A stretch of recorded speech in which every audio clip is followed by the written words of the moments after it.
मनात वाईट विचार येत असतील तर हा एक मंत्र बोला.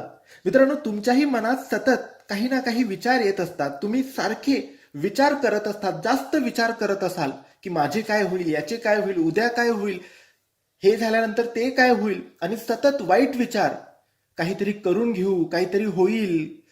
तर असे वाईट विचार जर तुमच्या मनात येत असतील आणि या वाईट विचारांपासून तुम्हाला लांब व्हायचे असेल, दूर व्हायचे असेल, तर तुम्ही तुमच्या मनाला शांत करून या एका मंत्राचा जप सकाळ संध्याकाळ 1 माळ करा. सकाळी 1 माळ आणि संध्याकाळी 1 माळ. जमत नसेल तर रात्री दुपारी जेव्हा वेळ मिळेल तेव्हा एकांतात बसा आणि या मंत्राचा जप जेवढा वेळ करता येईल तेवढा वेळ करा. हा मंत्र काही असा आहे: ओम नमो श्री स्वामी समर्थाय नमः.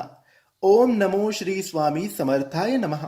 जसं आपण ध्यानाला बसतो तसं ध्यानाला बसा आणि या मंत्राचा जप करा. वाईट विचार लगेचच कमी होतील. श्री स्वामी समर्थ.